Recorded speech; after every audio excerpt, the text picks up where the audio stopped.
अस्सलामु अलैकुम व रहमतुल्लाहि व बरकातुहू।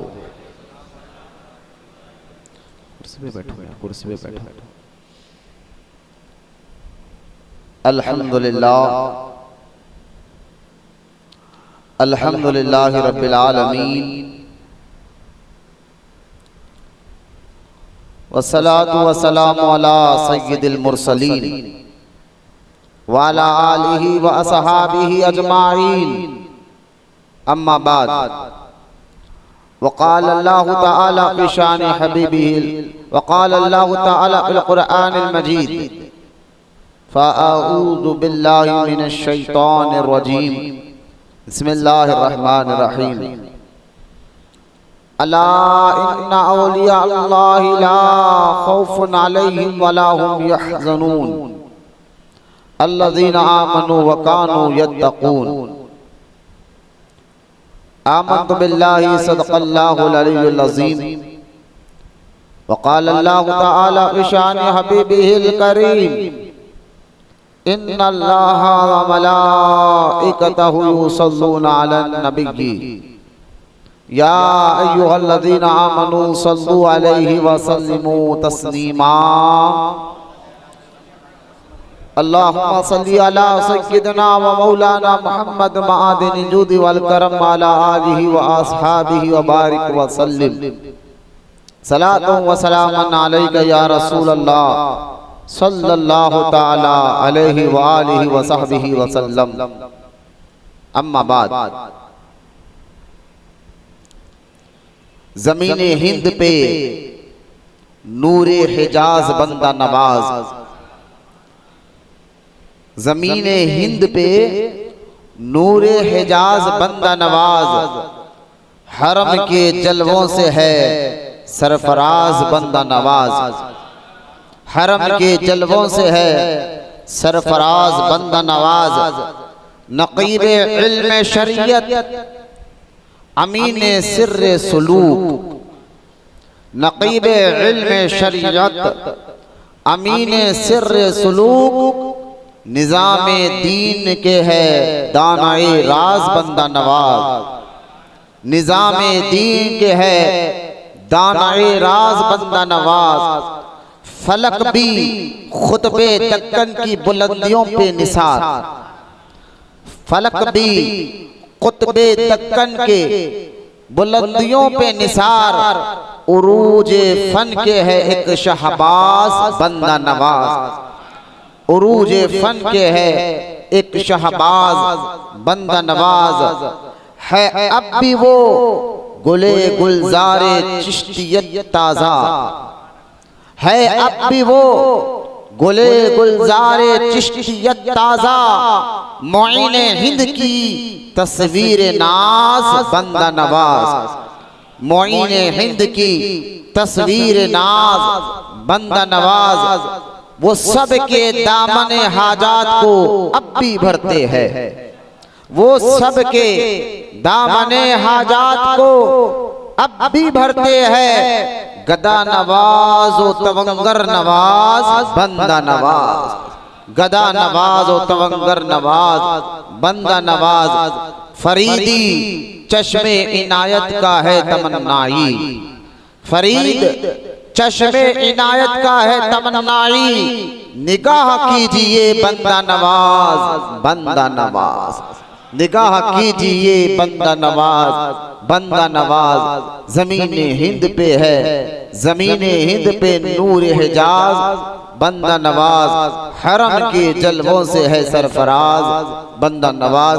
आइए मोहब्बत और अकीदत के साथ प्यारे आका करीम रहमते कौनैन सल्लल्लाहु अलैहि वसल्लम की बारगाह अक़दस में दुरूद पाक का नजराना पेश कर सब मिलकर पढ़िए। अल्लाहुम्मा सल्ली अला सय्यिदिना व मौलाना मुहम्मद मआदिनिल जूदि वल करम अला आलिहि व बारिक व सल्लिम। सलातु व सलामन अलैका या सय्यदी या हबीबी या रसूल अल्लाह सल्लल्लाहु तआला अलैका व सल्लम। मौजूद सामईन, खानक़ाह महबूब औलिया में अक़ीदत और मोहब्बत के साथ आने वाले तमाम मुरीद और मुतक़ीद, मैं सबसे पहले तो दुआ करता हूँ कि अल्लाह ताला तमाम को तमाम बुजुर्गान दीन के फैज़ान से माला माल फरमाए। बिलखुसूस सरकार कुतुब दक्कन ख्वाजा बंदा नवाज गेसू दराज अल मारूफ सैयद मोहम्मद हुसैनी रज़ी अल्लाह ताला अन्हु के फैजान से हम सबको मालामाल फरमाए। हर साल की तरह इस साल भी बड़े अक़ीदत और मोहब्बत के साथ हम उर्स बंदा नवाज की इस मुबारक महफिल में जमा है। और जुम्मा के दिन भी मैंने सरकार बंदा नवाज गेसू दराज अलैहि रहमतुर रिज़वान के मुताल्लिक बयान किया था। आज थोड़ा सा हट के कुछ बातें आपके सामने रखना चाहता हूँ और दुआ करिए अल्लाह ताला से, अल्लाह मुझे हक कहने, आपको हक सुनने और कहने सुनने से ज्यादा अमल की तौफीक अता फरमाए। लिहाजा सबसे पहले जो सूरह यूनुस की मैंने आयत पढ़ी है, 11वां पारा रुकू नंबर भी 11 है, जिसमें अल्लाह ताला ने वलियों की शान को बयान फरमाया, फिर वली की पहचान को बयान फरमाया, फिर वलियों का नतीजे को बयान फरमाया। शान, पहचान, नतीजा, इस पर मैंने जुमा में बहुत डिटेल के साथ इस आयत के मुतालिक बयान किया है। वो इंटरनेट पर अपलोड भी हो चुका है। मुख्तसर तौर पर मैं आपको इसकी शरह नहीं करूंगा क्योंकि शरह मैंने जुमा में किया है। मुख्तसर तौर पर मैं वलियों के बारे में सिर्फ ये आयत के एक टेक्स्ट यानी बिल्कुल टेक्स्ट पर बात कर बंदा नवाज की बारगाह में आपको लेके जाना चाहता हूँ। ये आयत पाक में जिसमें अल्लाह ताला ने वलियों की शान को बयान फरमाया। शान क्या है? अला इन्ना औलिया अल्लाहि ला खौफुन अलैहिम वला हुम यहज़नून। अल्लाह ताला ने फरमाया कि खबरदार हो जाओ, बेशक अल्लाह ताला के दोस्तों को ना किसी चीज का खौफ होता है ना गम होता है। ये वलियों की शान है। और उनकी पहचान क्या है? तो इसी आयत के नीचे फरमाया अल्लज़ीना आमनू व कानू यत्तक़ून, कि वो ईमान वाले हैं और मुत्तकी और परहेज़गार होते हैं। उनकी दो निशानियों को बयान फरमा कि वली कौन होता है? वो ईमान वाले हैं और मुत्तकी परहेज़गार होते हैं। तो ये वलियों की पहचान, पहली आयत में शान, दूसरी आयत में पहचान। अब नतीजा सुने, अल्लाह ताला ने फरमाया लहुमुल बुशरा फिल हयातिद दुनिया वल आखिरा। फिर अल्लाह ताला इनको दुनिया में भी खुशखबरी देता है और आखिरत में भी खुशखबरी अता फरमाता है।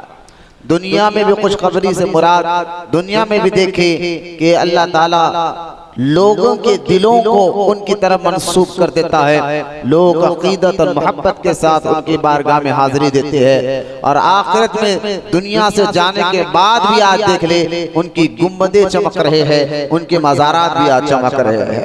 तो ये है लहुमुल बुशरा फिल हयातिद दुनिया वल आखिरा, कि वलियों की नतीजा ये है कि अल्लाह उनको दुनिया में भी खुशखबरी देता है और आखिरत में भी खुशखबरी देता है। फिर अल्लाह ने ला तब्दीला लिकलिमातिल्लाह, और अल्लाह का कलाम बदलने वाला नहीं। तो खैर इस आयत मुबारक में अल्लाह ताला ने वलियों की शान, पहचान और नतीजे को बयान फरमाया। ये आयत मुबारक आप अक्सर सुनते रहते, लेकिन इस लिहाज से मैंने कहा ना आज इसकी शरह नहीं करूंगा कि शरह मैंने जुम्मा में किया है। आए सरकार बंदा नवाज के सुदरास रहमतुल्लाहि ताला अलैहि की बारगाह में चाहते हैं कुछ बातें आज बहुत अहम है, आपको सुनना पड़ेगा।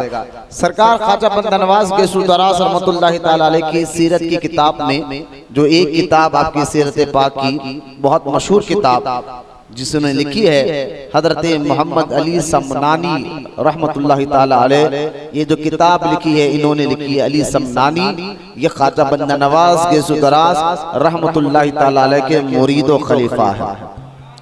तो सरकार बंदा नवाज के मुरीद और खलीफा ने ही किताब लिखी बंदा नवाज की सीरत पे, और इस किताब का नाम है सीरत मोहम्मदी। ठीक है, ये एक किताब। और फिर ये तो सीरत जो बातें मैं अब करूंगा बयान इसी किताब से करूंगा।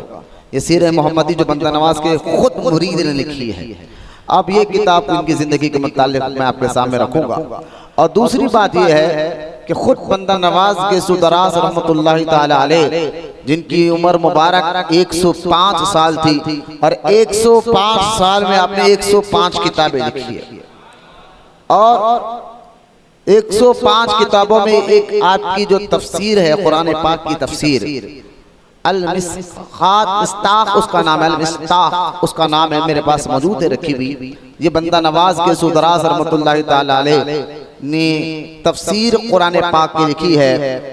और आज भी उलमा और मशाइख कहते हैं, उसमें जो बातें बंदा नवाज ने कुरान की तफसीर में लिखी है, आज भी उलमा इकराम फरमाते हैं कि हमें उन बातों को समझने के लिए वक्त चाहिए। 600 साल पहले बंदा नवाज ने लिखा था कुरान की उस तफसीर को, आज उसमें ऐसे दकीक बातें हैं और ऐसे रूहानियत और तसव्वुफ ऐसे बातें उसके अंदर है, तो उनमें से आज जो उलमा और मशाइख कहते हैं कि उसको समझना हर एक उलमा को मुश्किल हो रही है, आम आदमी क्या समझेगा।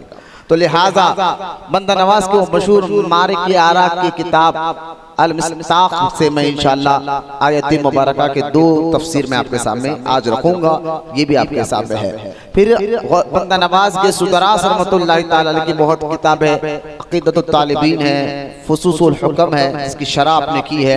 ये सारी बातें इंशाअल्लाह मैं आपके सामने रखूंगा। अल्लाह मुझे आपको कहने सुनने से अमल की तौफीक अता फरमाए। बुजुर्गान दीन ये क़यामत तक आते रहेंगे, इनके जरिए से अल्लाह ताला हिदायत का काम लेते रहेगा। हजरत बंदा नवाज का असल नाम सैयद मोहम्मद हुसैनी है।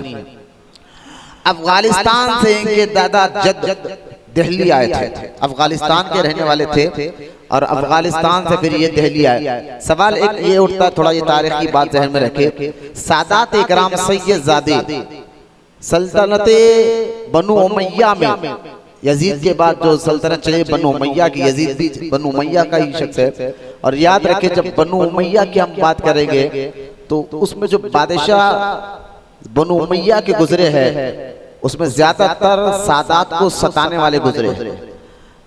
और अगर हम बनु उमैया की तारीफ करेंगे तो उससे मुराद सैयदना उस्मान गनी रजी अल्लाह ताला अन्हु, क्योंकि सैयद उस्मान गनी का खानदान बनु उमैया से।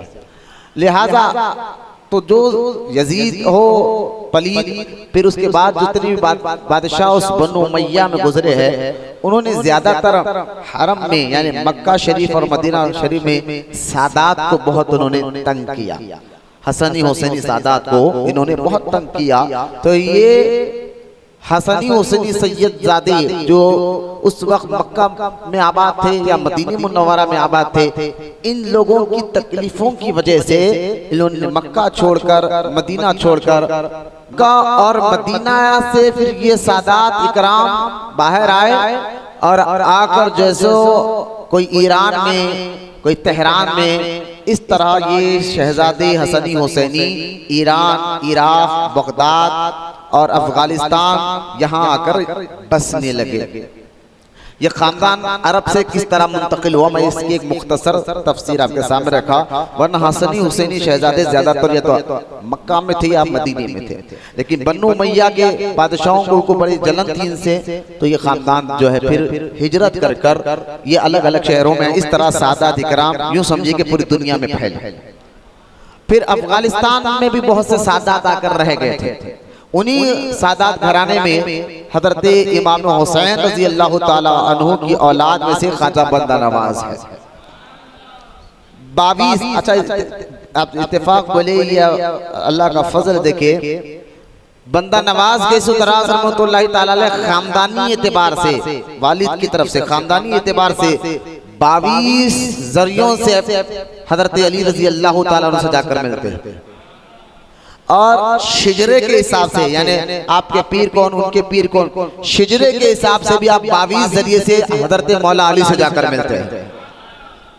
ये भी खैर अफगानिस्तान में आपके जद वहां पर रहते थे, फिर वहां से वो दिल्ली आए और दिल्ली में क्योंकि आपका जो खानदान जो आपके जो वालिद है सैयद यूसुफ हुसैनी अल मारूफ शाहरजू खत्ताल, आपका नाम असल में शाहरजू खत्ताल जो हमारे पास हैदराबाद में बारगाह है, ये उनका लक़ब नहीं है, ये बंदा नवाज के वालिद का लक़ब है। शाहरजू खत्ताल ये बंदा नवाज के वालिद का लक़ब है। और इस पर भी मैंने कहा कि शाहरजू खत्ताल क्यों कहा गया कि इन्होंने अपने नफ्स के साथ वो जिहाद किया, इसके बाद आपका ये लक़ब मिला शाहरजू खत्ताल। इनका नाम था सैयद यूसुफ हुसैनी रहमतुल्लाहि ताला अलैह।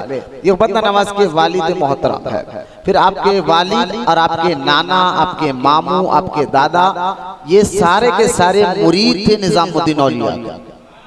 बंदा नवाज के वालिद, मामू, दादा, नाना मुरीद थे हजरत महबूब इलाही निजामुद्दीन औलिया रहमतुल्लाहि ताला अलैह के। तो दिल्ली में 771 हिजरी के करीब बंदा नवाज पैदा हुआ, दिल्ली में पैदा हुआ। और दिल्ली ये खानदान क्यों आके बसा, मैंने आपको बता दिया कि आप वहां पर अफगानिस्तान से आपकी जद जो है वहां आकर बसे थे, इसलिए आपकी पैदाइश दिल्ली में हुई। 7 या 8 साल की उम्र हुई, तुगलक ने क्या किया, दिल्ली को वीरान किया। इसलिए तुगलक जो बादशाह था, अभी मुगलिया सल्तनत आई, तुगलक जो बादशाह था, मैं रुक कर समझाना चाहता हूँ एक बात। पहले हम बंदा नवाज की सीरत पर बात कर रहे हैं। हज़रत तुगलक जो बादशाह था, ये बुजुर्गों से बड़ा चिढ़ता था, यहाँ तक कि वो निजामुद्दीन औलिया से तो बहुत ज्यादा चिढ़ता था रहमतुल्लाह अलैह। लेकिन ज़ाहिरी जिंदगी में निजामुद्दीन औलिया की ज़ाहिरी जिंदगी में इतनी हिम्मत नहीं हुई आपको कुछ बोलने की, क्योंकि वो जानता था उससे पहले जो बादशाह अलाउद्दीन खिलजी, जलालुद्दीन खिलजी जो बादशाह गुजरे और निजामुद्दीन औलिया के खिलाफ आवाज उठाई, वो तबाह और बर्बाद हो गए। इसलिए ये डरता था अगर मैं इनके खिलाफ कुछ बोलूंगा तो मैं भी हलाक हो जाऊंगा। तो तुगलक खामोश रहा निजामुद्दीन औलिया की ज़ाहिरी जिंदगी तक। जैसा ही ज़ाहिरी जिंदगी यानी अब निजामुद्दीन औलिया पर्दा फरमाए, तो इसलिए ये ऐलान किया कि फौरन के फौरन तमाम लोग दिल्ली खाली कर दियोघर चले जाए। दियोघर का नाम अभी औरंगाबाद है।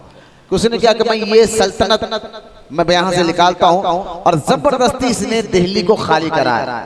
बस यहाँ बुजुर्गाने दिन बहुत इसको चिढ़ थी बुजुर्गों से कि हमारे से ज्यादा इनके आस्थानों पे पब्लिक रहती है, लोग रहते हैं। तो जिसकी प्रॉपर्टी थी उनकी प्रॉपर्टी को हुकूमत के पैसों से खरीदा, और खरीद कर कहा कि जाओ तुम्हें घर दिया जाएगा, सब दिया जाएगा सहूलत। तो लिहाजा ये सारा दिल्ली खाली करा दिया। और फिर जो है उसी दिल्ली जब खाली हुआ, बंदा नवाज गैसुदराज रहमतुल्लाहि तआला अलैह के वालिद वालिदा भी बंदा नवाज को लेकर 8 साल की उम्र में दिल्ली से औरंगाबाद आए, और औरंगाबाद के इलाका खुल्दाबाद में आप आराम कर रहे हैं। बंदा नवाज गैसुदराज रहमतुल्लाहि फरमाते कि मेरी उम्र 7 साल थी, ये सुनने के लायक है। 7 साल की उम्र से मैंने फर्ज नमाज तो दूर की बात है, तहज्जुद भी नहीं छोड़ा। बोले मोहब्बत से सुभान अल्लाह। और सारी जिंदगी बाद जमात नमाज पढ़े। ये औलिया अल्लाह की पहचान बता रहा हूँ। जरा चरसियों से और गंजेटियों से बच कर रहे, जो लंबे बाल 10 अंगूठियां पहन करके हम मौला अली के मलक, हमें नमाज की क्या जरूरत है। मैंने कहा ये रूहानियत का बेताब बादशाह ख्वाजा बंदा नवाज, दक्कन की कुतुबियत आपके हाथ में, जिसको औरंगजेब ने भी कहा था जब औरंगजेब बंदा नवाज की, औरंगजेब एक नेक सिफत बादशाह था। आज उसकी इमेज को खराब करने के लिए तरह तरह की बातें की जा रही है, वरना औरंगजेब इतना नेक सिफत बादशाह था और अदल को, इंसाफ को ऐसा पसंद करता था। अपने दौर के मुसलमान तो मुसलमान, गैर मुस्लिम भी औरंगजेब से मोहब्बत करते थे अपने दौर के। आज की बात नहीं कर रहा मैं। तो लिहाजा जबरदस्ती उनको जो है उनके खिलाफ एक प्रोपेगेंडा कर उनको बदनाम किया जा रहा है। तो औरंगजेब रहमतुल्लाहि ताला अलैह इतने नेक सिफत थे कि किसी भी मज़ार पर सलाम करते तो वलीउल्लाह उनको सलाम का जवाब दिया करते थे। इससे अंदाजा करो उनकी रूहानियत के, उनके तक़वा और परहेज़गारी का। फिर ये औरंगजेब रहमतुल्लाहि ताला अलैह बंदा नवाज के मज़ार की ज़ियारत के लिए गए। तो ये शेर जो मेरे पर्दे पे आप देख रहे हैं, ये औरंगजेब का है, जो औरंगजेब ने कहा था बंदा नवाज की मज़ार की ज़ियारत कर नीस्त काबाए दर दर कन जुस दर गए गेसु दराज। नीस्त काबाए दर दर कन जुस दर गए गेसु दराज। यानी औरंगजेब ये कह रहे हैं कि दक्कन का काबा बंदा नवाज का रोजा है। दक्कन का, हैदराबाद दक्कन का काबा बंदा नवाज का रोजा है। और फिर फरमा क्या फरमा, बादशाह दीनो दुनिया ता अबद बंदा नवाज। बादशाह दीनो दुनिया ता अबद बंदा नवाज, मतलब फिर इनकी ये जो बादशाह, इनकी जो कुतुबियत है ये खत्म नहीं हुई जब तक ये जमीन बाकी है, जब तक दक्कन में बंदा नवाज की बादशाहत बाकी रहेगी। बात भी हकीकत है। हमने अपने अहले नजर से सुना कि आज भी जितने अहले रूहानियत है, अहले तरीक़त है, वो बंदा नवाज की उर्स में ज़ाहिरी जिंदगी में हो तब भी जाते हैं। और अगर वो पर्दा फरमा गए तब भी बंदा नवाज के इर्द गिर्द ठहरते, क्योंकि दक्कन की कुतुबियत आपके हाथ में है। तो ये बंदा नवाज गेसु दराज रहमतुल्लाह ताला अलैह फरमाते कि मैंने 7 साल की उम्र से लेकर आखिरी साल तक आपने फर्ज तो दूर की बात है तहज्जुद में नहीं छोड़ा है। अब बंदा नवाज की उम्र 105 साल थी, 105 साल की उम्र में भी आप नमाज की पाबंदी का ये हाल था कि जमात के साथ नमाज पढ़ा करते थे। तो औलिया अल्लाह दीन के पाबंद, शरीयत के पाबंद, नमाज के पाबंद रहते हैं। बेनमाजी कभी अल्लाह का वली यानी अल्लाह का महबूब नहीं बन सकता। लिहाजा कुछ बेनमाजियों, चरसियों, गंजेटियों को देखकर इन अल्लाह वालों पर उंगली मत उठाए, ये और है वो और है। अब लिहाजा हजरत बंदा नवाज फरमाते हैं बचपन से मुझे सुलूक का, तसव्वुफ का बड़ा शौक था। देखिए 7 साल की उम्र में मैं हाफिज कुरान बन चुका था। हाँ, 7 साल की उम्र में बंदा नवाज हाफिज कुरान भी बन चुके थे। ये अल्लाह वालों को अल्लाह पाक का खास फजल होता है, जिनसे अल्लाह बड़ा काम लेना चाहता है तो उनके बचपने से ही उनकी आदत, उनकी मिजाज, उनका उठना, उनका बैठना आम लोगों से अलग होता है। ये खास बात भी जहन में रखें, अल्लाह वालों के बचपने से उनका उठना बैठना और आम लोगों से हटकर उनको हाफिजा दिया जाता है, हिफ्ज का। 7-8 साल के बच्चे आज क्या कर रहे हैं अंदाजा कर ले। बंदा नवाज 8-7 साल की उम्र में आप हाफिज कुरान हो चुके थे, ये आपके कमाल है। फिर आप चंद किताबें आपके वालिद सैयद यूसुफ हुसैनी से भी पढ़ा और सैयद आपके नाना जान से भी पढ़ा, आपकी वालदा से भी पढ़ा। लेकिन 2 साल जब आप खुलदाबाद में रहे, आपके वालिद का इंतकाल हुआ, सैयद यूसुफ हुसैनी रहमतुल्लाह ताला अलैह। कभी जाए बहुत सुकून मिलता है आज के आपके वालिद के रोजे पर भी। अगर हमने अल्हम्दुलिल्लाह मैं उस फकीर ने 2 मरतबा आपके मज़ार पर हाजिर दिया हूँ। सैयद यूसुफ हुसैनी जो बंदा नवाज के वालिद खुलदाबाद में आराम कर रहे हैं, मैं जब भी जाता हूँ वहाँ बड़ा सुकून मिलता है। हजरत सैयद यूसुफ हुसैनी रहमतुल्लाह ताला अलैह के खत्मों में ही हैदराबाद दक्कन के आखिरी कुतुब शाही बादशाह अबुल हसन तानाशाह की खबर भी है। और आपके खत्मों में आपके बंदा नवाज एक बड़े भाई सैयद चंदा हुसैनी के भी मज़ार बनी है। ये सैयद चंदा हुसैनी ये बंदा नवाज के सगे बड़े भाई है, जिनके मज़ार भी, और उन्हीं की औलाद में से बंदा नवाज सैयद यूसुफ हुसैनी जो बंदा नवाज के वालिद, उनको 2 बेटे थे, एक सैयद चंदा हुसैनी, एक सैयद मोहम्मद हुसैनी जो बंदा नवाज है। 2 बेटे। सैयद चंदा हुसैनी की औलाद ही में से हजरत शाह खामोश साहब है जो नामपल्ली में आराम कर रहे हैं। ये बंदा नवाज के तायाजाद भाई है। जरा ये भी ज़हन में रखें ताकि आपका इल्म अमल में इजाफा हो। तो ये बंदा नवाज के तायाजाद भाई है जो शाह खामोश साहब जो नामपल्ली में यूसुफ की बारगाह के पीछे आराम कर रहे हैं। लिहाजा हजरत बंदा नवाज, अच्छा ये बातें लेकिन मैंने जुमा में की नहीं, इसलिए मैं डिटेल से बात कर रहा हूँ और रुक कर ताकि आपको समझ में आ जाए। बंदा नवाज गेसु दराज रहमतुल्लाह ताला अलैह फरमाते कि मैं हमारे बचपने में हमारे वालिद से, हमारी वालिदा से, हमारे नाना से और हमारे मामू से, हम बचपन में हमारे घर में 2 बुजुर्गों का जिक्र बहुत ज्यादा सुनते थे। हमारे वालिद, हमारे नाना, हमारे मामू, हमारी वालिदा, वो 2 बुजुर्गों का जिक्र बहुत ज्यादा करती थी। जब भी हमारे घर में चर्चा निकलता तो वो 2 बुजुर्गों का चर्चा निकलता। हम उन बुजुर्गों के वाकया सुनते तो गैबाना तौर पर हमसे उनसे मोहब्बत पैदा बहुत ज्यादा हो गई। फरमाया गया वो 2 बुजुर्ग कौन है? फरमाया एक हजरत सैयदना निजामुद्दीन महबूब इलाही रहमतुल्लाह अलैह और दूसरे हजरत सुल्तान नसीरुद्दीन महमूद रोशन चिराग दहलवी रहमतुल्लाह ताला अलैह। ये 2 बुजुर्गों का जिक्र बंदा नवाज के घर में बहुत होता था। खुद बंदा नवाज फरमाते हैं, ये सीरत मोहम्मदी में ये बात मौजूद है। मैं ये सिर्फ जो सीरत बयान कर रहा हूँ इसी किताब के हवाले से बयान कर रहा हूँ। लिहाजा आप देखें घर में अगर किसी चीज का बार बार तज़किरा हो तो बच्चों के सामने तो वो बच्चे उसको अच्छी तरह याद कर लेते हैं, वो जिंदगी भर भूलते नहीं। बच्चों का दिमाग बचपन में कंप्यूटर की तरह होता है, जो बिठाओगे वो हमेशा याद रहेगा, मरे दिन तक याद रहेगा। इसलिए उलमा फरमाते हैं पहली तरबियत गाह स्कूल या मदरसा नहीं है बच्चों की, असल पहली तरबियत गाह बच्चों का माँ बाप का घर है। घर में जो सीखता है बच्चा स्कूल में बाद में सीखता है, घर में पहले सीखता है। अगर घर में माँ बाप नमाजी हो तो बच्चा भी नमाजी बनता है। ये घर के बाद, इसलिए कुरान में क्या फरमाया, कुरान पाक में भी अल्लाह ताला ने फरमाया ईमान वालों अपने आप को और अपने घर वालों को दोज़ख की आग से बचाओ। और हुजूर सल्लल्लाहु अलैहि वसल्लम ने तबलीग का जब अल्लाह पाक ने फरमाया अभी हबीब आप ऐलान कर दो मैं नबी हूँ, लेकिन सबसे पहले कहा सरकार को अल्लाह पाक ने अपने घर वालों को बुलाओ, अपने कबीले वालों को बुलाओ, अपने खानदान को बुलाओ। तो सरकार ने सबसे पहले अपने कबीले अपने खानदान के लोगों को बुलाकर कहा था मैं अल्लाह का नबी हूँ। लिहाजा तबलीग पहले अपने घर से शुरू होना चाहिए, तरबियत अपने घर से होना शुरू करना चाहिए। खुद बेनमाजी है और बच्चा नमाजी बन जाए ये हो नहीं सकता। खुद बेहयाई के कामा करो, बच्चे को हयादार बनाना चाहो तो ये हो नहीं सकता। खुद माँ बाप को तकलीफ दे रहे हो और बच्चे से उम्मीद लगा कर बैठे मेरा बच्चा मेरा बड़ा फरमाबरदार बनेगा, ये हो नहीं सकता। क्योंकि बच्चे स्कूल और मदरसे में बाद में सीखते हैं, घर में पहले सीखते हैं।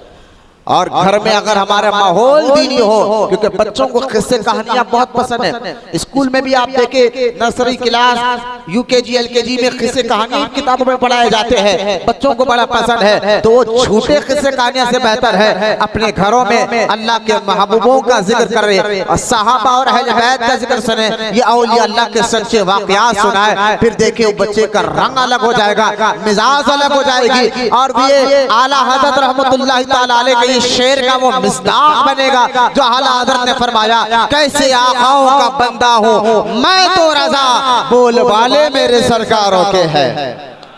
बोलो मोहम्मद से सुभान अल्लाह। ये सरकार बंदा नवाज के सुदराज बुलंद परवाज रहमतुल्लाह ताला अलैह फरमाते बचपन में हमारे घर में ये दो बुजुर्गों का जिक्र ज्यादा होता था। आज भी अगर हम अपने घरों में अल्लाह वालों का जिक्र करें तो यकीनन हमारे बच्चों में नरमी आएगी, मिजाज बदलेगा। हमारे घरों में जो जिक्र हो रहा है या तो क्रिकेटर का होता है या तो कोई हीरो का होता है या तो ड्रामे का होता है, फिल्म का होता है, तो बच्चे भी मिजाज वही लेकर बैठे। ना उनको दाढ़ी रखना पसंद है, ना उनको नमाज पढ़ना पसंद है माज़अल्लाह, ना उनको कुरान की तिलावत पसंद आ रही है, ना उनको दीन का काम पसंद आ रहा है। बस वो फैशन के नाम पर अच्छे कपड़े पहनकर बस चिपकना चाहते हैं, कूदना चाहते हैं, नाचना चाहते हैं। तो ये गड़बड़ी बच्चे के अंदर नहीं है, घर के अंदर है। घर के अंदर अगर तब्दीली आएगी तो बच्चों में भी तब्दीली आएगी। अल्लाह वालों की जिंदगियों को पढ़ने से पता चलता है उनके घरों में दीन था, उनकी मिजाजों में दीन था, उनके खून में शरीयत पर इस्तिकामत पे अमल था। इसलिए उनके घरों में बंदा नवाज गरीब नवाज जैसे बच्चे पैदा हुआ करते थे।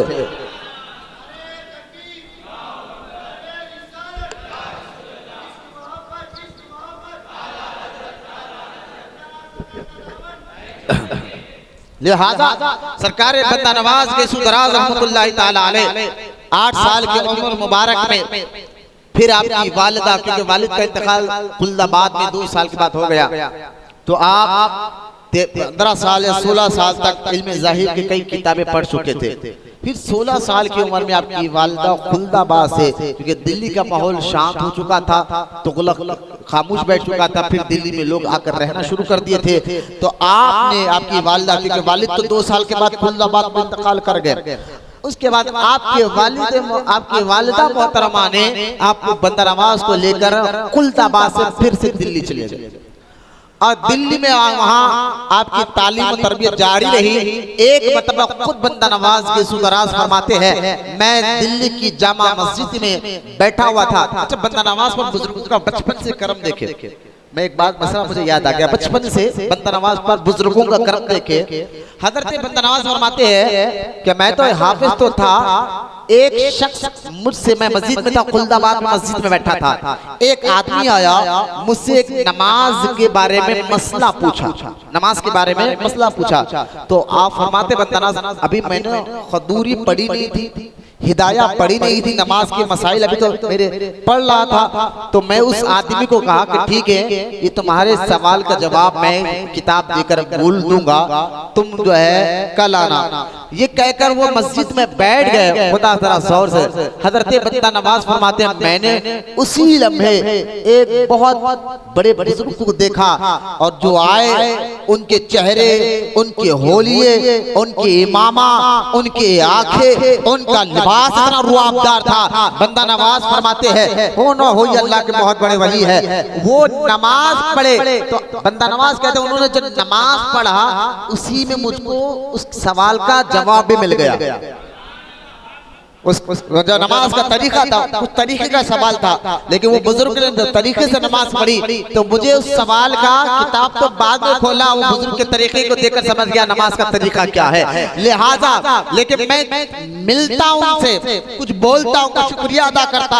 नमाज के बाद वो अचानक गायब हो गए। तो मैं अपने घर आकर अपने वालिद को ये सारा वाकया सुनाया। वालिद मोहतरम ने कहा कि ऐ मोहम्मद हुसैनी, जरा उनका होलिया तो बताओ, वो दिखने में कैसे थे। हजरत बंदा नवाज फरमाते हैं, मैंने उनकी आंखें कैसे थे बताया, उनके भौवे कैसे थे बताया, उनका मैंने क्यों, क्योंकि आपने बहुत गौर से उनको देखा था कि इनका इमामा कैसा था बताया, उनके सारे होलिये को बताया। तो हजरत ये सैयद यूसुफ हुसैनी बंदा नवाज के वालिद मोहतरम कहते, बेटा मुबारक हो, वो कोई और नहीं हमारा पीर निजामुद्दीन औलिया थे, जो अपने मजार से आए थे।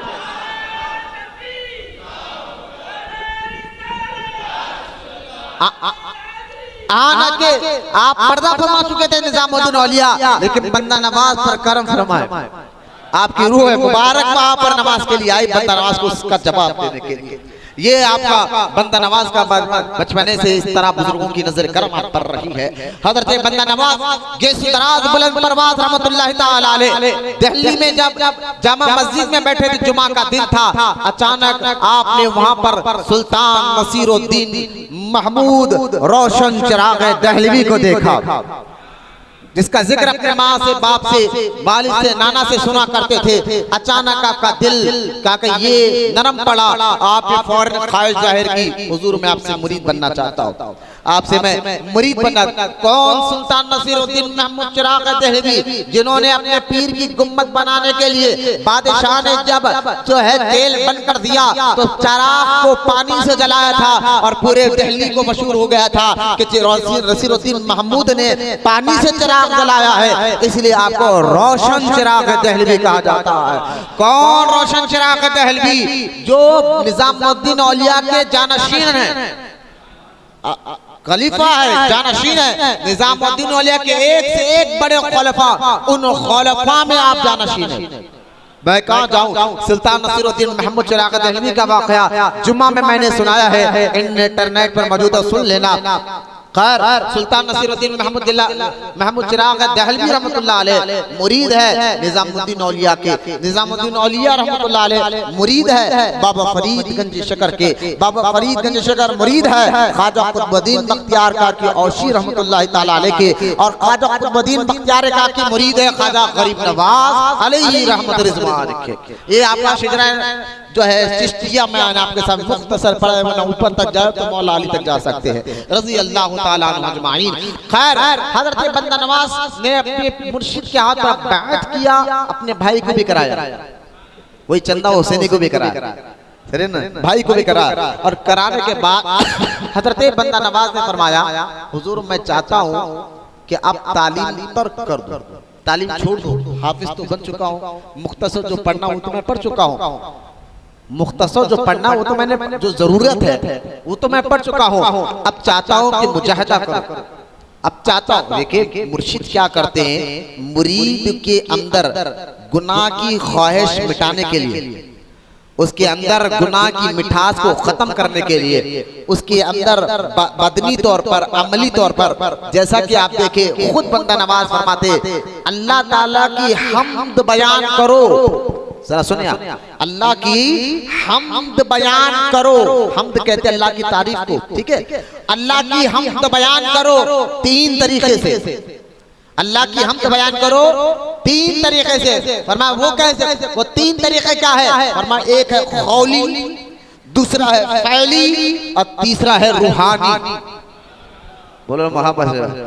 खौली, फैली, रूहानी, इन तीन तरीकों से अल्लाह की तारीफ बयान करो। खौली क्या है? अल्लाह का जिक्र जुबान से करो, अल्लाह के हम्द, अल्लाह की तारीफ, अल्लाह अल्लाह समझते भी।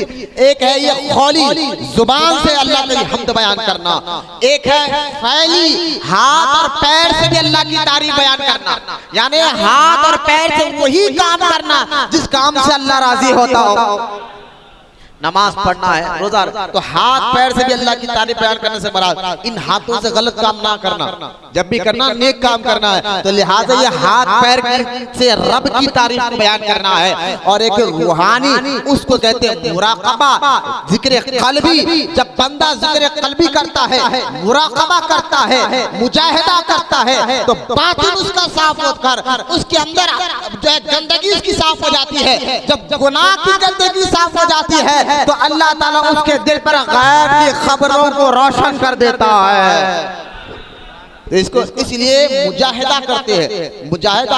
मुजाहिदा के बारे में पहले मैं एक हुक्म बयान कर देता हूँ। मुजाहिदा कहते हैं किसको है? मुजाहिदा मैंने अभी आपको बताया कि बातिन साफ करने के लिए मुर्शिद क्या करते हैं, अपने मुरीद को कभी 40 दिन का चिल्ला कराते हैं। 40 दिन का चिल्ला कहते हैं 40 दिन। और ये 40 दिन का चिल्ला ये कुरान से साबित। हजरत मूसा अलैहिस्सलाम तूर पर गए थे ना अल्लाह से बात करने के लिए। बुजुर्गों का हर अमल कुरान हदीस के हिस्सा होता है। तूर पर गए थे तो अल्लाह ताला ने उनको 40 दिन के बाद अपने से कलाम होने का शर्फ बख्शा था मूसा अलैहिस्सलाम को। 40 दिन तक रोजा रखने का हुक्म दिया था। इसके बाद अल्लाह पाक ने तूर पर बुलाकर उनसे बात की थी। इस निस्बत से बुजुर्गान दीन 40 दिन का चिल्ला करते। बोलो ना सुभान अल्लाह। ये तसव्वुफ की बातें हैं, ये किताबों में नहीं मिलती, ये अमली तौर पर मिलती है। और चिल्ला की कुछ शर्तें भी होते हैं। हाँ, ऐसा नहीं कि एक कमरा दे दिया गया बिठा दे और कहते अल्लाह अल्लाह करते रहो ना, वो तो है, लेकिन इसका मतलब ये नहीं कि जिक्र करते बैठ जाओ भाई, नमाज छोड़ दो, रोजा छोड़ दो, नहीं। वो 40 दिन तक तो 40 रोजे रखना है लगातार। छिल्ले की शर्त थी बुजुर्गों के पास, वो 40 रोजे रखना, 40 दिन तक नफिल रोजे।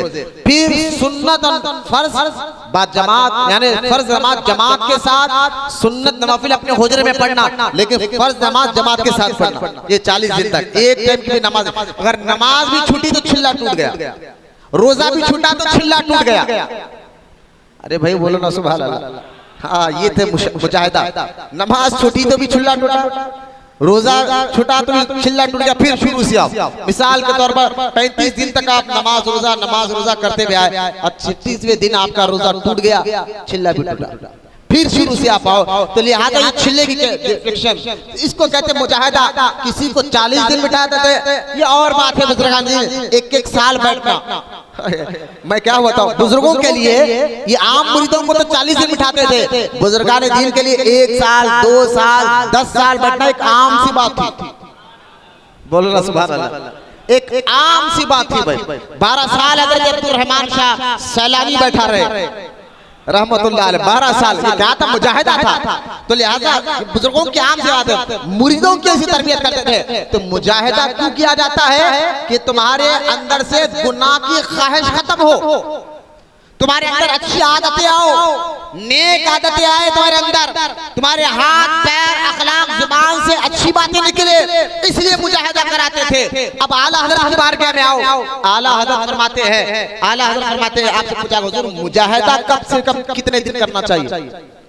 ये 40 दिन, अगर पीर कामिल हो तो 40 दिन में मुरीद को भी कामिल कर देता है, तरबियत मुकम्मल कर देता, वो और बात है। लेकिन कम से कम कितने दिन करना चाहिए? आला हज़रत फरमाते हैं अगर नफ्स तुम्हारा इतना है ना, उसको सुधारे कम से कम भी 80 साल लगेंगे। कितने? 80 साल। ये और बात है। फिर आला हज़रत फरमाते हैं ये और बात है, अगर कोई पीर कामिल तुम्हें 80 साल की जगह 1 लम्हे में तक पहुंचा देता है, 1 लम्हे में भी पहुंचा सकता है, ये अपने पीर की बात है, वरना कम से कम 80 साल लगेंगे नफ्स को सुधारने के लिए। अब मुजाहिदा किसको करना है? जिसको जिम्मेदारियां है वो नहीं कर सकता, जिसको जिम्मेदारी नहीं है, जिसकी जात से दूसरों को फायदा पहुंचता है वो मुजाहिदा नहीं करेगा, जंगल में नहीं जाएगा। हाँ, क्या बात की आला हज़रत है। अब जिसको मालूम हो कि अपनी जात से तो खुद को फायदा है, दूसरों को फायदा मैं क्या पहुंचा सकता हूँ, वो जंगल में बैठ कर मुजाहिदा करेगा। असल मुजाहिदा बुजुर्गों का आवाम के बीच में रहकर खुद की भी तरबियत और लोगों की भी तरबियत है। अगर ये सलाहियत उसके अंदर है कि वो खुद की भी तरबियत कर लोगों की भी तरबियत करता है, तो उसके लिए आला हज़रत फरमाए उसके लिए हराम है जंगल में जाकर बैठना, उसके लिए हराम है जंगल में जाकर बैठना। बात समझ में आ रही ना? बोलो मोहब्बत से सुभान अल्लाह।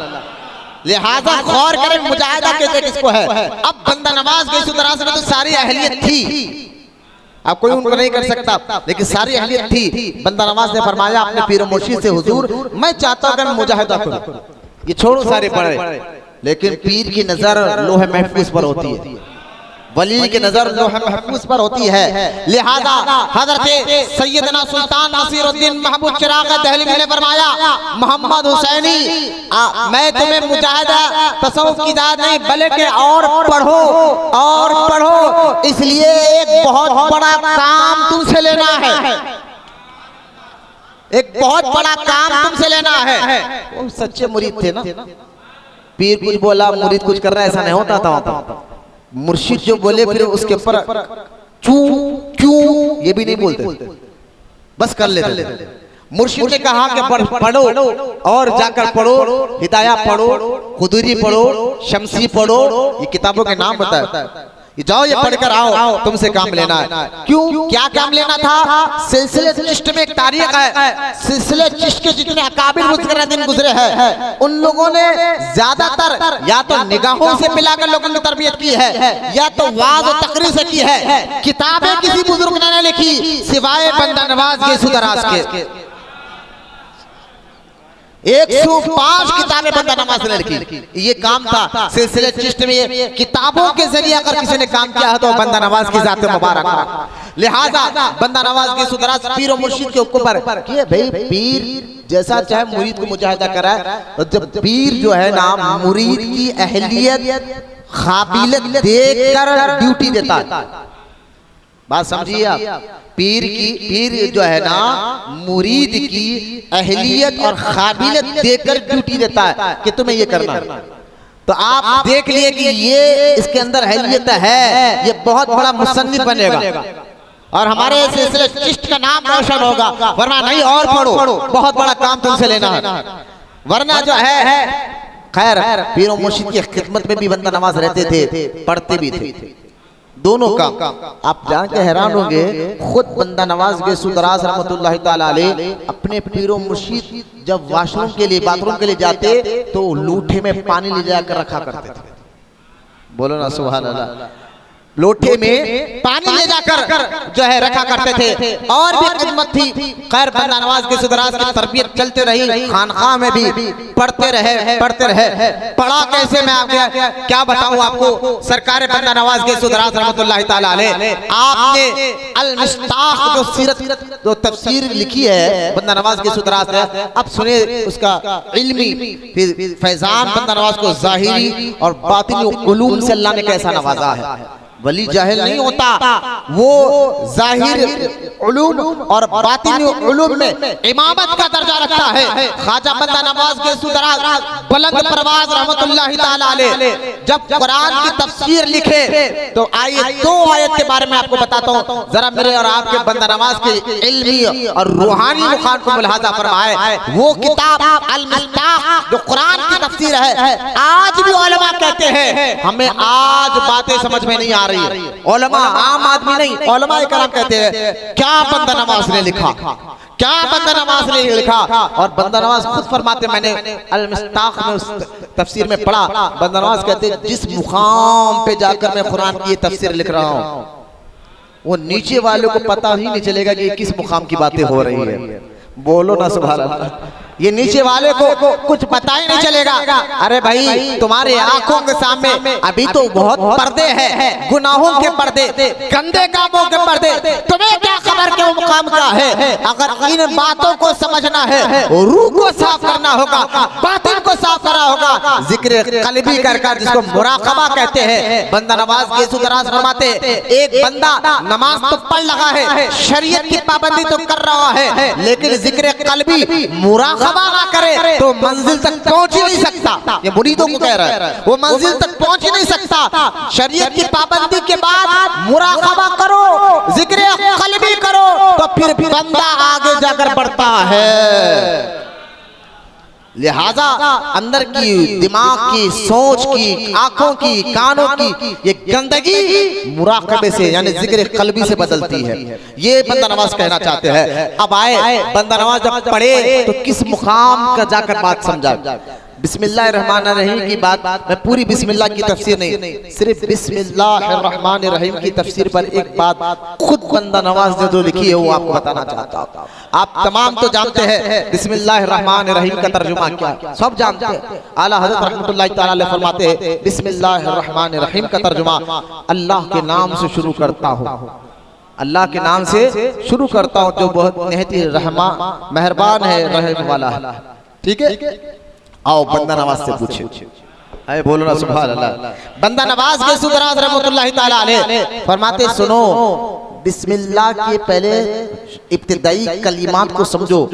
ये होते बुजुर्गान दीन, ये होते औलिया अल्लाह, ये होते उनके पास इल्म की क्या मराइज होते हैं, क्या मरातिब होते हैं, जरा सुने।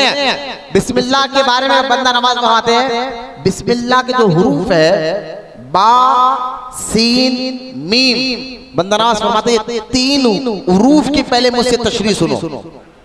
हाय हाय, बा, सीन, मीम, ये तीन हुरूफ की पहले मुझसे पहले तफसीर सुनो। हमें हुजूर बताइए, बंदा नवाज और बा से मतलब बिर, बुलंदी, तो लिहाजा बा से मुराद वो जो बुलंदी वाला है। आए हाय हाय, बुलंदी वाला सब मालूम है ना, बुलंदी वाला अल्लाह है। बा से बिर, बिर से मुराद बुलंदी, और बुलंदी ने वाला अल्लाह है। ये बंदा नवाज कह रहा है। अब फिर बढ़ रहा है, उसके बाद क्या है, बा के बाद क्या हुरूफ है, सीन, सीन है ना।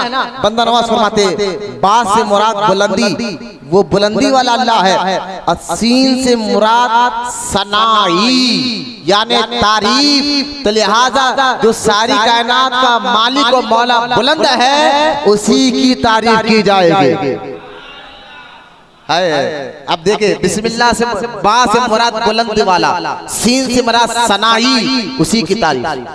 फिर फरमा मीम, मीम क्या है, बा सीन मीम, मीम से मुराद ममलुकियत, ममलुकियत यानी मुल्क, मीम से मुराद ममलुकियत, मुल्क यानी सारे मुल्कों का बादशाह अल्लाह है,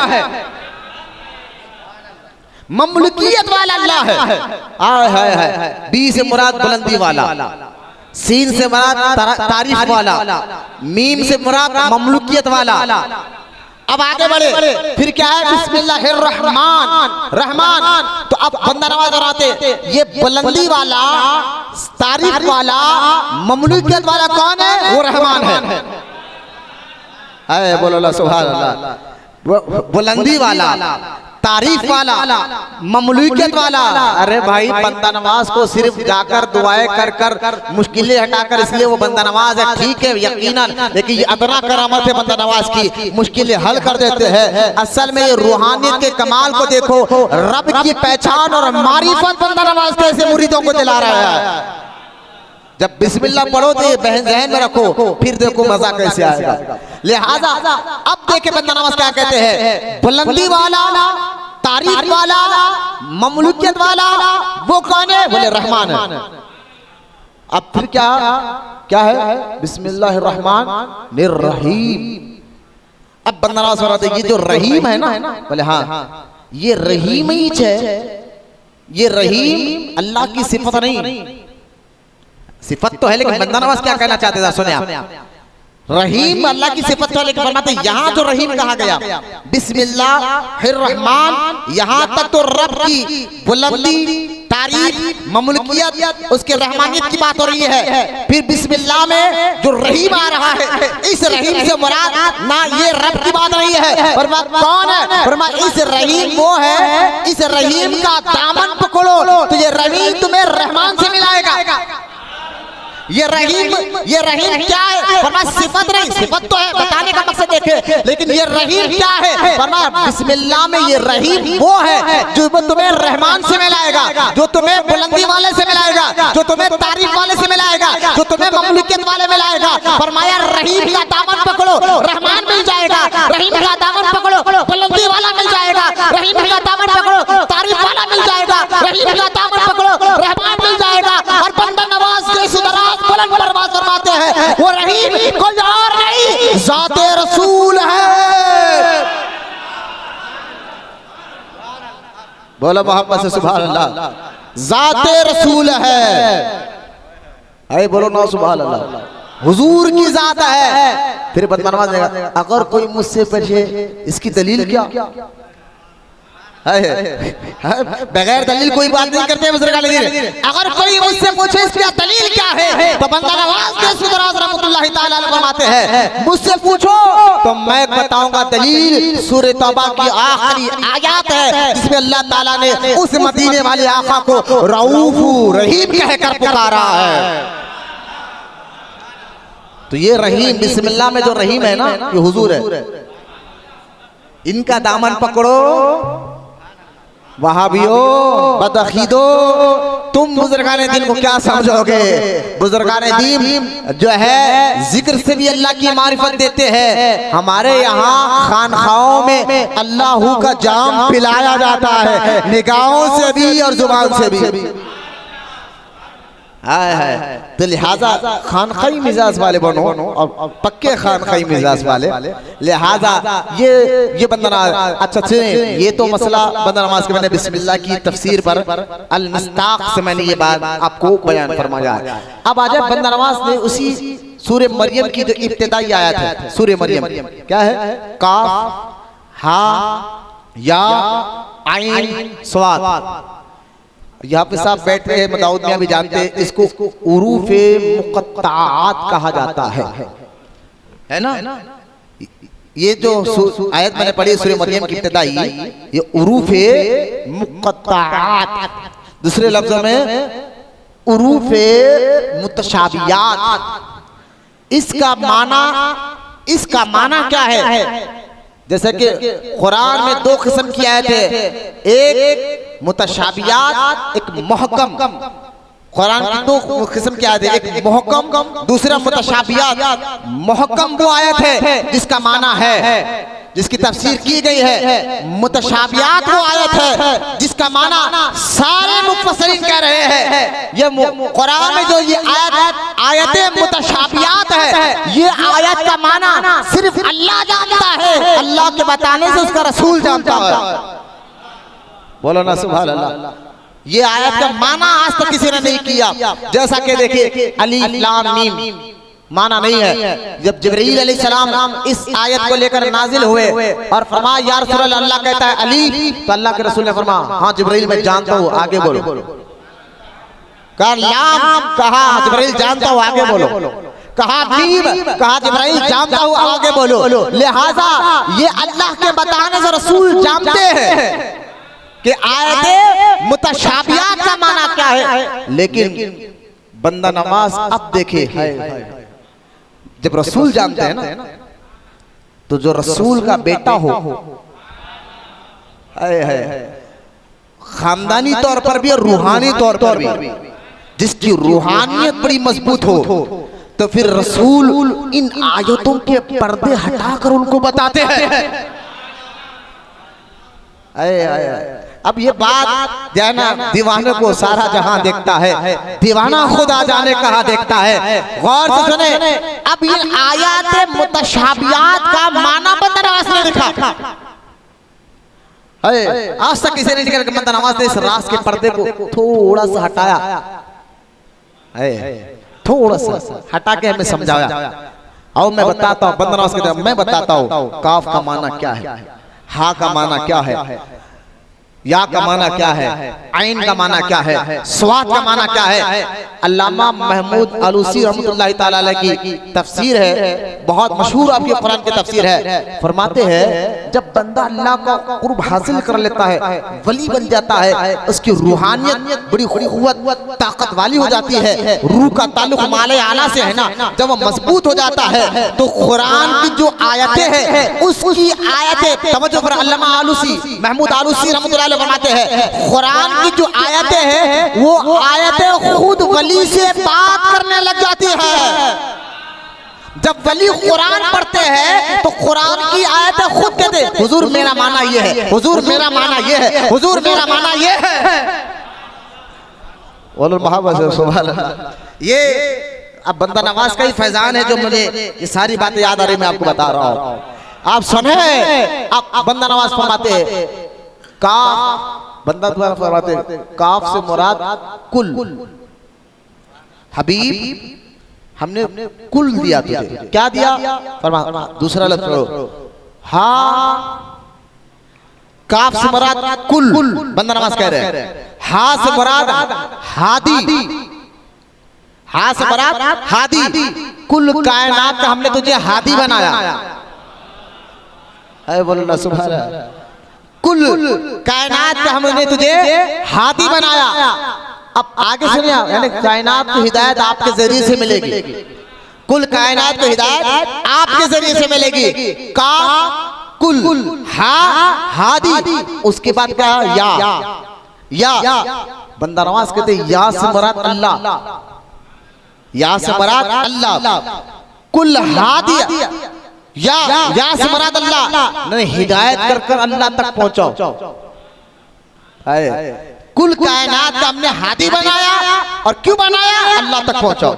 का कुल हादी या अल्लाह, लिहाजा सब कायनात की हिदायत आपके जरिए होगी, और आपका काम क्या है, आप हादी हो जाए, हिदायत पहुंचाए, यार अल्लाह तक पहुंचाए। फिर क्या है, फरमा आइन स्वाद।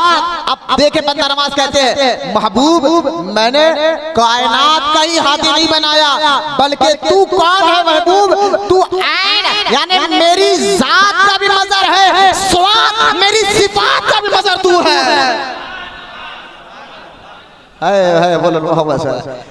काफ कुल, हा हादी या रब, और तू कौन है, मेरी जात का भी मजर, ऐन जात, ऐन जात, स्वाद उसी जात की सिफात, ऐन जात स्वाद सिफात। तो तू कुल कायनात का हादी तो है, लेकिन तेरा मकाम क्या है, तो अल्लाह की जात का भी मजर है, उसकी सिफात का भी मजर है। अरे बोलो मोहब्बत से सुभान अल्लाह। बाहर ना बंदा नवाज, अब समझ अरे क्यों बंदा नवाज, अरे भाई समझो, बंदा परवर भी आपको कहा गया है, बंदों की तरबियत करने वाले। बंदा नवाज को बंदा परवर भी कहा गया कि बंदों की परवरिश तरबियत करने वाले। ये तो बंदा नवाज कहते हैं काफ हा या आइन स्वाद का माना ये तो अवाम के लिए था, आगे बढ़ू तो बंदा नवाज खुद फरमाते हैं अब सुनो इसका असल माना क्या है। काफ हा या आइन स्वाद का असल में ये अल्लाह बताना चाहता है मेरा हबीब जिसके खातिर मैंने सारी कायनात बनाए हैं वो मेरी जात और सिफात में डूबा हुआ है। अब मैं इसको और खोल कर नहीं बता सकता, जो अक्लमंद है वो समझ जाए। अब कभी आए तो तरबियत होना पड़ेगा। अभी अंदर जो है ना दुनिया की मोहब्बत की गंदगी, अभी तो अंदर दुनिया कमाने की गंदगी, अभी तो अंदर जो है बहुत से ख्वाहिशात की गंदगी है। ये गंदगियों के पर्दे हटेंगे ना तो ये बात आपको आसानी से समझ में आएगा। लिहाजा ये ख्वाजा बंदा नवाज के सुदराज बुलंद परवाज का रूहानी और इल्मी मुकाम मर्तबा हजरत बंदा नवाज गेसू दराज रहमतुल्लाह ताला अलैह 80 साल की उम्र में दिल्ली से आप निकले, क्योंकि मुगलिया सल्तनत के हवाले बहुत फैल रहे थे, तो मुगलिया सल्तनत की शुरुआत हो रही थी, इसकी वजह से कुतल गारतगिरी बहुत हो रही थी। दिल्ली से आप गोलियार गए, गुजरात गए, अहमदाबाद गए, फिर वहां से होते होते आप गुलबर्गा तशरीफ लेकर आए। जब बंदा नवाज गुलबर्गा में आए, आपकी उम्र मुबारक 80 साल थी। क्या थी? 80 साल आपकी उम्र मुबारक थी, और 25 साल तक बंदा नवाज के सुदराज वहां रहे हैं। फिरोज शाह बहमनी, क्योंकि दक्कन में जो इलाका था बहमनी सल्तनत का था, बहमनी सल्तनत। अलाउद्दीन हसन बहमनी ने तुगलक से लड़कर दक्कन के इलाके को फतह कर लिया था।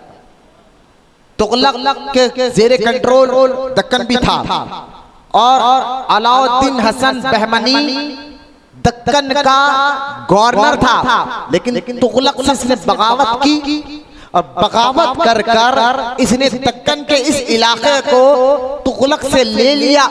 तुगलक ने निजाम इमादुल मुल्क को भेजकर जंग भी कराई। इस जंग में हार गया, तुगलक की फौज हारी, और तुगलक दिल्ली की तरफ हो गया।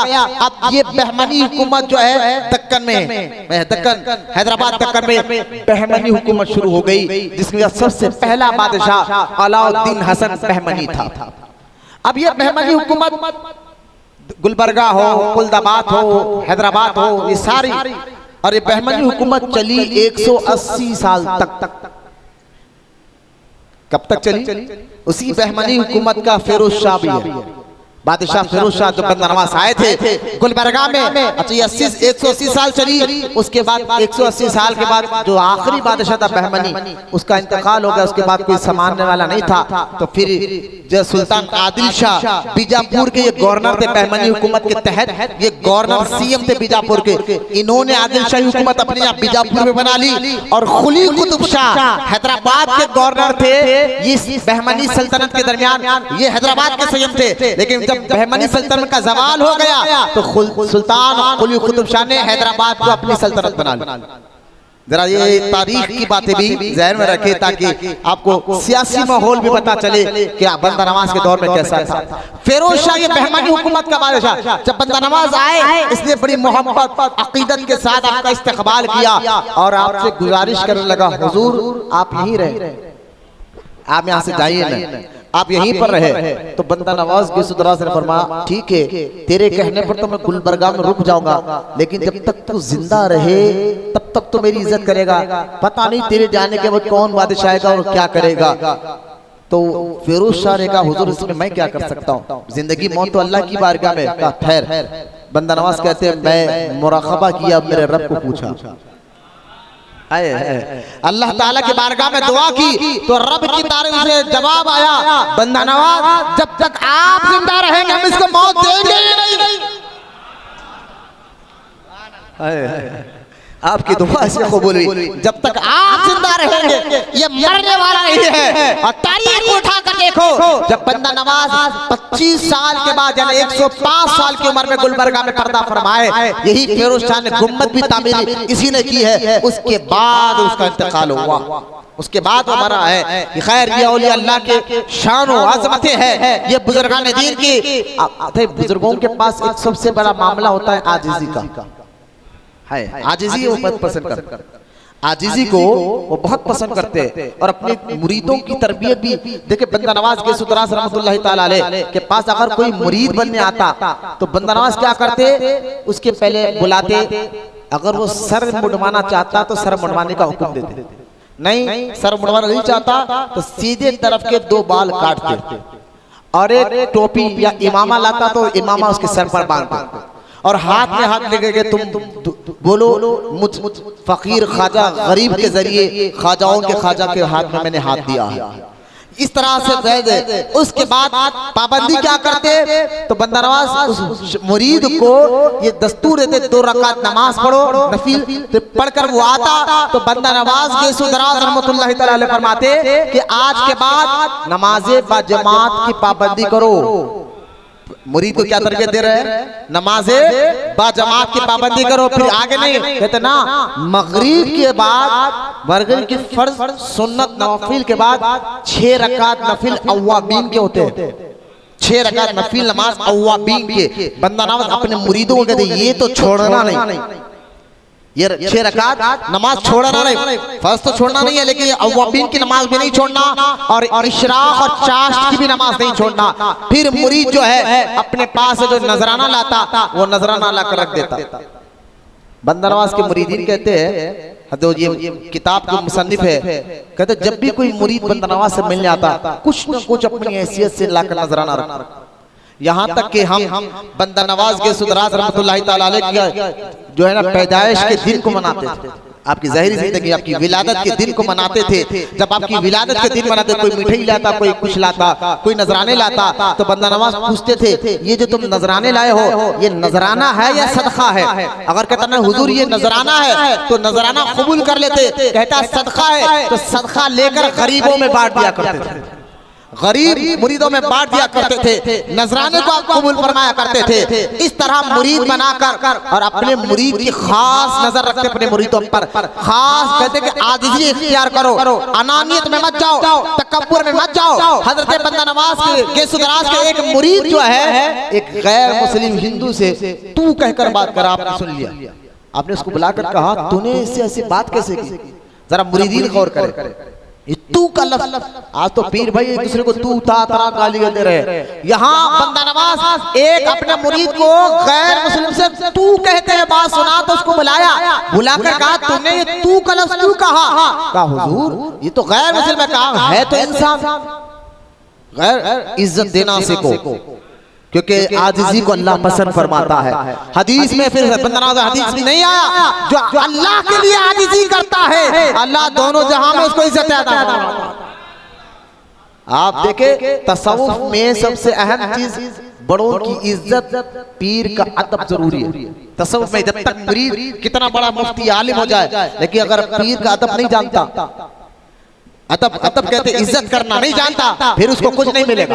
हजरत बंदा नवाज के सुदराज रहमतुल्लाहि ताला अलैह अपने पीर के अदब में आपको नहीं मालूम कि आपने अपने पीर का हाथ चुमा तो पीर मुर्शिद ने फरमाया था मोहम्मद हुसैनी जरा और नीचे चुमो, घुटने को चुमा फरमा और नीचे चुमो, कदम को चुमा फरमा और नीचे चुमो, घोड़े की नाल को चुमा फरमा और नीचे चुमो, जमीन को चुमा। अब आप पीर मुर्शिद घोड़े से गए, यानी वक्त का वाकया है, देखे दौड़ते हुए गए बंदा नवाज, देखा कि घोड़े से मेरे पीर जा रहे हैं, दौड़ते हुए गए, हाथ चूमा। बंदा नवाज ने फरमाया, बंदा नवाज के पीर मुर्शिद ने फरमाया कि बेटा जरा और नीचे चूमो, घुटने को चूमा। बंदा नवाज फरमा बेटा जरा और नीचे चूमो, पैर को चूमा झुककर, फरमा बेटा और नीचे चूमो। जिस घोड़े पे पीर बैठे थे उस घोड़े के पैर को चूमा, फरमा और नीचे चूमो। जमीन जिस घोड़े पे जा खड़े थे उस जमीन को चूमा। अब घोड़ा आगे गया, क्योंकि बड़ों की हम इज्जत करेंगे। हदीस पाक में हुजूर ने फरमाया सफेद दाढ़ी वालों का अदब करो, सफेद दाढ़ी वालों का अदब करो, इज्जत दो उनको। तुम अगर उनको इज्जत दोगे, जब तुम्हारी उम्र उस तक पहुंचे, उस उम्र में तुम आओगे तो अल्लाह तुम्हारी इज्जत करने वालों को पैदा कर देगा, तुम्हारी इज्जत करने वालों को अल्लाह पैदा करेगा। तो बड़ों का इज्जत, तो तसव्वुफ में तो अदब लाजिम है। बंदा नवाज के सुदराज ने जब हाथ पैर चूमा, लोग चीखा मारने लगे। एक सैयदजादे ने हाथ चूमा था, बस करना था, ये क्या घुटना भी चुमाया, पैर भी चुमाया, घोड़े भी चुमाया। हर दौर में रहते हैं ऐसे। आज के लोगों को देखकर परेशान नहीं होना, इनकी भी नस्ल कहीं ना कहीं से है जो बुजुर्गों को बुरा भला बोलते। बंदा नवाज को ताने देने लगे, उनके पीर को ताने लगे। बंदा नवाज ने बुलाकर कहा हो खामोश रहो, जब पीर का मैंने हाथ चुमा मेरे आंखों से एक पर्दा हटा। पीर ने कहा घुटना चुमो, जब घुटना चुमा एक और पर्दा हटा। जितने बार चूमता गया पीर ने उतने पर्दे हटाकर हकीकत के राज को बताया था।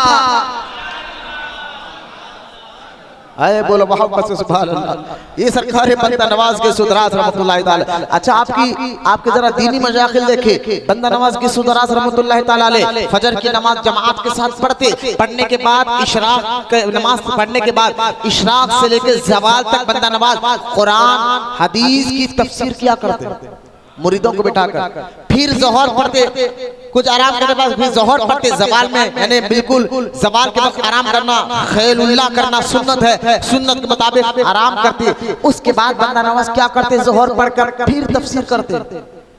कुरान की, हदीस की, अगर मुरीद काबिल हो, बैठ जाइए सर, बैठ जाइए। मुरीद अगर काबिल है, मुरीद के अंदर जो है इतनी काबिलियत है कि वो अपने अंदर रूहानियत पैदा कर सकता है, इतनी रूहानियत उसके अंदर पैदा कर सकता है। अब कौन सुन मेरी तरफ तवज्जो दे, तो उस मुरीद को, क्योंकि मुरीद की भी तो खुशी होती है ना, हकीकी और रस्मी। अब जो हकीकी मुरीद है और चाहता था कि पीर के बताए रास्ते पे चलकर सुलूक, तसव्वुफ और तरीक़त के मामलात को हासिल करूं, अगर कोई ऐसा मुरीद बंदा नवाज के सामने आ जाता और कहता हुजूर कोई खास जिक्र बताइए ताकि हम तसव्वुफ में आगे बढ़े, तरीक़त में आगे बढ़े, कुछ खास वजीफा बताए, तो बंदा नवाज के सुदराज रहमतुल्लाहि ताला अलैह फरमाते हैं कि सुनो, अगर तुम्हें खास वजीफा तुम्हारे अंदर सलाहियत है, तुम चाहते भी हो, तो मेरा एक तरीका है, मैं उस मुरीद को उस वक्त तक खास वजीफा, खास मुजाहिदा नहीं कराता हूँ जब तक वो जंगल जाकर लकड़ियां काट कर वहां से सर पर उठाकर मेरी खानखा तक ना लाए। अगर तुझे खास वजीफा, तू चाहता है तेरे अंदर तसव्वुफ का रंग आए, पहले जंगल जा, लकड़ियां काट, सर पर उठा, वहां से लगे पर खानखा में लाकर लकड़ियां डाल, और याद रख जितने सूखे लकड़ियां होगे उतना तेरे लिए अच्छा, क्योंकि सूखी लकड़ी जाती ही जल जाती ना। हाँ, जितने सूखे लकड़ियां होंगे उतना तेरे लिए अच्छा। जैसा लकड़ियां लेकर आएगा, सूखे लकड़ियां होंगे, इधर लकड़ियां जलेंगे, इधर तेरा बातिन के अंदर से गंदगी जल जाएगी।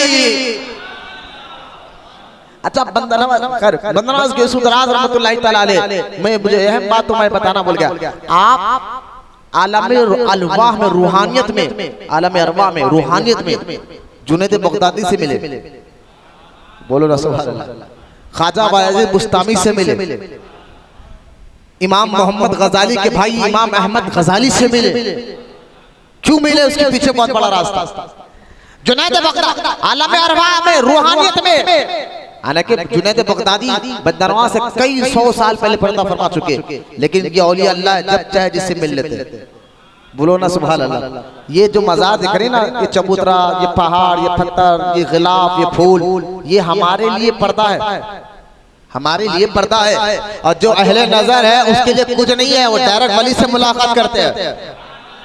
वो पर्दा, ये पर्दा हमारे लिए है। खैर ये पर्दा बोले, ये पर्दा हटता कैसा है? बोला ये तसव्वुफ से हटता है, ये मुजाहिदे से हटता है, ये गंदगी साफ होने से हटता है, अपने अंदर रूहानियत लाने से हटता है। लिहाजा आप गौर करें, जुनैद बगदादी से बंदा नवाज मिले रूहानियत में, रूहानियत में मिलकर कहने लगे, आपने ये कहा, जुनैद बगदादी का एक खौल किताब में बंदा नवाज ने पढ़ा था। अब जुनैद बगदादी से पूछ रहे हैं बंदा नवाज, जरा सुनिए आप। और यहाँ छोटे बड़े की बात नहीं है, अपने अपने कश्फ की बात है, इल्म की बात है। बंदा नवाज पूछ रहे जुनैद बगदादी से कि आपने ये कहा कि अल्लाह की मोहब्बत के दरिया ने जो डूबा तो डूब गया, और सिवाय जुनैद के ये रब की मोहब्बत के समंदर में डूबा तो सर निकाला। ये जुनैद बगदादी का मैं हूं जिसने अल्लाह के दरिया में डूबकर भी सर निकाला, मोहब्बत की, अल्लाह की मोहब्बत के समंदर में डूबकर भी सर निकाला। और है जो डूब गए तो डूब कर रहे। तो बंदा नवाज जुनैद बगदादी से पूछ रहे, हुजूर क्या आपने ये कहा? पहले पूछ रहे, यूं ही किताबों में आ गया कि आपने ये कहा। जुनैद बगदादी ने कहा, मोहम्मद हुसैनी, हाँ ये मैंने कहा, ये सीरे मोहम्मद में लिखा है, ये हाँ ये मैंने कहा। आप देखे बंदा नवाज कहते काश, फरमाते जुनैद बगदादी को बंदा नवाज कह रहे, काश जुनैद भी समंदर में डूबकर बाहर ना आता। मतलब यहाँ छोटे बड़े की बात नहीं है। अब सुने, तसव्वुफ के 2 मरहले हैं, तरीक़त में 2 मरहले, एक हालत शुक्र जिसका हालत जज्ब कहते हैं, एक पीकर बेहोश हो जाना और एक पीकर भी होश में रहना। तो जुनैद बगदादी फरमाते हैं, मैंने समंदर में डूब कर भी होश में था, अल्लाह की मोहब्बत के जाम पीकर भी होश में था, और कुछ पीकर डूब जाते हैं, यानी हालत जज्ब में आते हैं। बंदा नवाज के नजदीक हालत जज्ब अच्छी है, जज्ब की हालत बंदा नवाज के नजदीक अफजल है और जुनैद बगदादी के नजदीक हाल वाली कैफियत अफजल है। तो कहा काश आप उसमें डूब जाते, हालत शुक्र में आ जाते। बोलो ना मोहब्बत से सुभान अल्लाह। ये बंदा नवाज के रूह आलमे अरवा में बड़े बड़े बुजुर्गों से बात किया करती थी। ये रूहानी थे बंदा नवाज की। हजरत ख्वाजा बायजीद बुस्तामी से फिर मुलाकात हुई रूहानी तौर पर। ख्वाजा बायजीद बुस्तामी से बंदा नवाज पूछते, हुजूर आपने ये कहा कि सबका सर किसी न किसी के आगे झुका हुआ है, बायजीद का सर। अब ये यहाँ अल्लाह की बारगाह में मत जाइए, वो तो वहां पर तो सब झुकते हैं। बायजीद बुस्तामी कुछ और कह रहे हैं कि सबका सर किसी न किसी आगे झुका हुआ है, लेकिन बायजीद का सर किसी के आगे नहीं झुका। बंदा नवाज पूछ रहे, हुजूर आपने ये कहा मैंने ये कहा हुजूर आपका सर भी झुका हुआ है। बंदा नवाज कह रहे हैं कुरान का ये आयत है ना, हर इल्म वाले पर हम एक इल्म वालों को देंगे। यहाँ रुतबे की बात नहीं चल रही है। देखे अल्लाह पाक बंदा नवाज को कैसी रूहानियत इल्म अता फरमाया। आपने ये कहा ना, बोले हाँ, तो आपका भी सर झुका हुआ है। तो कहा ख्वाजा बायजीद बुस्तामी ने, ऐ मोहम्मद हुसैनी बंदा नवाज, मेरा सर कहाँ झुका हुआ है? फरमाया दीन के आगे आपका सर झुका हुआ है, शरीयत के आगे आपका सर झुका हुआ है, दीन के आगे आपका सर झुका हुआ है। शायद किसी को मेरी बातें समझ में ना आ रही कि ये तरीक़त की बात है, रूहानियत की बातें है। लिहाजा लेकिन देखिए अब ख्वाजा बायजीद बुस्तामी कहने लगे, हाँ मोहम्मद हुसैन तुम ठीक करते हो, मेरा सर दीन के आगे झुका हुआ है। आप बंदा नवाज की सुदराज रहमतुल्लाह ताला अलैह और मखदूम सिमनानी, ये दोनों की मुलाकात हुई थी। मखदूम सिमनानी, अशरफ सिमनानी, खचोचा शरीफ, ये दोनों में मुलाकात हुई। खुद मखदूम सिमनानी खचोची रहमतुल्लाह ताला अलैह है, खुद जो कुतुब के मुकाम पर आए हैं। हजरत मखदूम सिमनानी फरमाते हैं, मखदूम अशरफ सिमनानी रहमतुल्लाह अलैह फरमाते हैं, मुझे कुतुब का जो मुकाम मिला है वो गुलबर्गा में बंदा नवाज की बारगाह में मिला है। तो लिहाजा खुसूसुल हिकम एक किताब है, मैं इस किताब, ये तसव्वुफ की बड़ी मोतबर किताब है खुसूसुल हिकम। शेख अकबर इब्ने मुहिउद्दीन इब्ने अरबी रहमतुल्लाह ताला अलैह की लिखी हुई किताब। इसमें बात हुई वहदतुल वजूद, शहादतुल वजूद, अल्लाह की जात के परे वहदतुल वजूद, शहादतुल वजूद। थोड़ा चलिए मैं इसका भी पर्दा उठाकर आज मुरीदों को एक इनाम दे रहा हूँ बंदा नवाज को रस में। इसको इसका कहते किसको है, जो सीखना चाह रहे हो सुने। वहदतुल वजूद का मतलब क्या है, शहादतुल वजूद का मतलब क्या है, अब सुने। अरे बंदा नवाज की तरफ से इनाम है, समझिए थोड़ा ये सुने आप, तसव्वुफ का लैंग्वेज है। इस बात बुजुर्गों में मुकाबला होता था, कोई बुजुर्ग वहदतुल वजूद के कायल है तो कोई बुजुर्ग शहादतुल वजूद के कायल है। लेकिन पहले आप कहेंगे हज़रत ये कहते किसको है वहदतुल वजूद, शहादतुल वजूद? तो मैं मुरीदों के लिए इनाम सुने। वहदतुल वजूद और शहादतुल वजूद यानी मुर्शिद पीर कामिल हर वो चीज में रब को तलाश करता है, यानी हर एक को एक जरिए से रब को तलाश करता है। इसको कहते हैं शहादतुल वजूद, यानी जो पीर कामिल होता है रब के वजूद को जरिए से तलाश करता है। तो कहता है ये जो जरिया है ना चांद, इसके जरिए वहदतुल शहादतुल, ये शहादत दे रहा है रब के होने की, ये चांद शहादत दे रहा है रब के होने की, सूरज शहादत दे रहा है रब के होने की। तो लिहाजा चांद के जरिए रब को पहचानते, सूरज यानी जरिए से शहादतुल वजूद यानी कायनात का हर जर्रा जर्रा रब के एक होने की शहादत दे रहा है। इसको कहते हैं शहादतुल वजूद। बाद बुजुर्ग दिन इसको मानते हैं, ये शहादत वजूद के मानने वाले, यानी ये पहाड़ हो, पैर हो, ये पहाड़ हर चीज रब की शहादत का जरिया दे रहा है। और एक बुजुर्ग होते हैं जो वहादतुल वजूद को मानते हैं। शहादतुल वजूद वो जो जरिए से रब की पहचान करते हैं, वहादतुल वजूद वो हर चीज में अल्लाह के जलवे नजर आते हैं। कायनात के हर जर्रे में, कायनात के हर जर्रे में उनको रब के जलवे नजर आते हैं। बोले हकीकत में अल्लाह है और कुछ नहीं। अरे भाई समझो ना बात को, हकीकत में अल्लाह है और कुछ नहीं, हर शय में रब का जलवा। वो कुरान की आयत नहीं है, अल्लाह ने फरमाया कुरान पाक में कि हर शय हमारा जिक्र करती है, हर शय हमारा जिक्र करती है। अगर हम चाहो, अगर उस जिक्र की आवाज बता दे फिर तुम्हारा जीना महाल हो जाएगा, वरना हर शय अल्लाह का जिक्र करती है। तो इस आयत पर गुजरा हर शय में रब के जलवे, बोलो ना सुभान अल्लाह, हर शय में रब के जलवे। तो ये है वहाजतुल वजूद, शहादत, यानी हर शय अल्लाह की बता दे रही है। शहादतुल वजूद, हर शय में रब के जलवे है। वहाजतुल वजूद, इस पर बुजुर्गों के मुकाबले होते थे।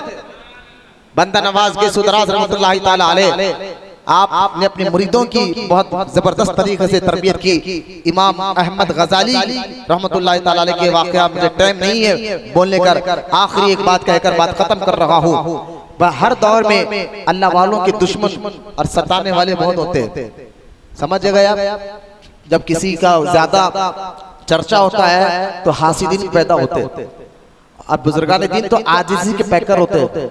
उनके लिए अगर कोई उनको देख कोई खड़े तो भी उनको कोई परवाह नहीं, कोई ना खड़े तो भी परवाह नहीं। ये बात समझे, उनके पीछे हजारों लोग आए तो भी उनको कोई परवाह नहीं, या एक भी ना आए तो भी उनको कोई परवाह नहीं, कि उनका मकसद सिर्फ अल्लाह की रिजा होता है। वो आजिज़ी के पैकर में हम है क्या, ये कहते हैं हम है क्या, हम कुछ नहीं है, ये उनकी मिजाज हुआ करती थी। तो लिहाजा हाथ पैर चुनकर मुर्शिद के ये ना कहो हम है तो इनो है, ना ना, ये आप समझे नहीं बात को। हम है तो इनो है, वो तो कहते हैं हम है भाई का, वो ही है। तो उनको देखकर कोई खड़े तो भी परवाह नहीं, कोई उनका मुरीद बने तो भी परवाह नहीं, ना बने तो भी परवाह नहीं। हजारों मुरीद थे, एक भी सब भाग गए, कोई उनको परवाह नहीं, क्योंकि उनके अंदर आजिज़ी, वो मुरीद भी अल्लाह के लिए बनाते थे। लिहाजा बंदा नवाज के सुदराज रहमतुल्लाहि ताला अलैह की जब गुलबर्गा में बहुत ज्यादा शोहरत होगी, जलने वाले बहुत पैदा हो गए, एक बूढ़ी औरत को तैयार किया गया। कहा ऐसा ऐसा करो, बूढ़ी औरत घर आई, बेटे को तैयार की, कहा मैं तुझे डोले में लिटा दे दो, एक कफन लपेट कर, और हम बंदा नवाज की बारगाह में जाकर कहेंगे मेरा बेटा मर गया, जनाजे की नमाज पढ़ा दो।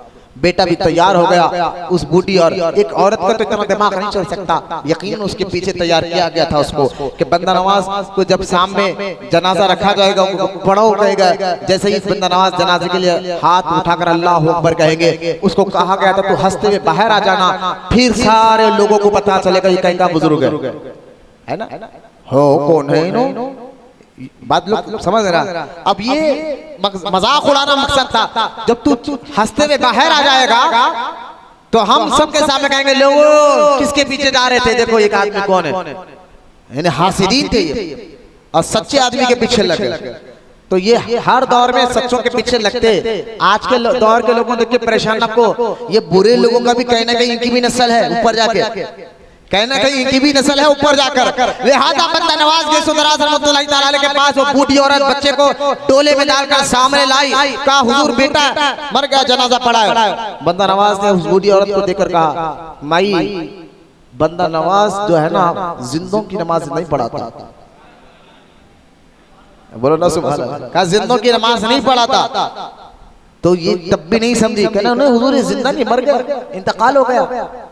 तो कहा देखो उसको समझा, इशारा दिया, नहीं समझे, कहा नहीं ये जिंदा है। अच्छा बंदा नवाज कहा ठीक है जनाजा तैयार करो।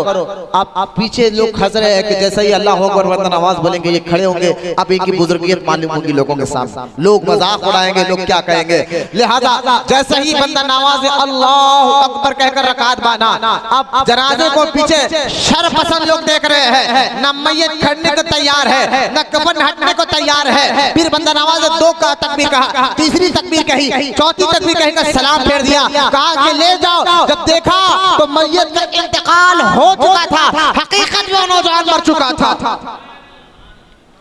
कभी बुजुर्गों से मजाक नहीं करना, अल्लाह वालों से कभी मजाक नहीं करना, उनका कभी मजाक नहीं बनाना, वरना दुनिया भी जाती है। क्योंकि अल्लाह ने हदीस कुदसी में अल्लाह ने क्या फरमाया कि जिसने मेरे वली से दुश्मनी की वो अल्लाह से जंग करने के लिए तैयार है। लिहाजा बंदा नवाज की सुदराज रहमतुल्लाहि ताला अलैह कि ये करामत देखकर वो बूढ़ी औरत पछतावा हुआ, कदमों पर गिरकर माफी मांगने लगी, हुजूर माफ कर दे, भटकावे में आ गए। आ जाते बाद लोग भटकावे में, तहकीक नहीं करते, लोगों के कहने सुनने में आते, अरे हुजूर माफ कर दीजिए, भटकावे में आ गई थी, मेरा बेटा एक ही बेटा है, जिंदा कर दीजिए, मैं आइंदा ऐसी हरकत नहीं करूंगी। अल्लाह वाले आज इसी के पैकर होते हैं, उसके रोने धोने पर आपको रहम आया, दुआ की, बच्चा जिंदा हो गया।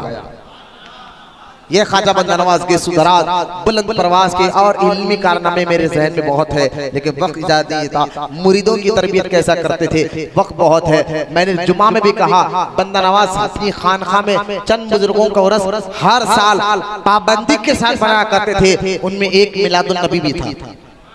हर साल पाबंदी के साथ बंदा नवाज मिलादुल नबी किया करते थे। और फिर जो है उर्से गरीब नवाज, उर्से सुल्तान नसीरुद्दीन रोशन चिराग दहलवी, उर्से मौला अली, उर्से बीबी फातिमा, उर्से इमाम हुसैन, ये पाबंदी के साथ हर साल बंदा नवाज अपने खानखा में इस प्रोग्राम को रखा करते थे। अल्लाह की बारगाह में दुआ है 105 साल की उम्र में आप पर्दा फरमाए, आपके छोटे बेटे नमाज जनाजा पढ़ाए और आपके गुम्मत आज भी आराम कर रहे हो। आज वो खुतबियत रूहानियत का पैगाम आज भी है।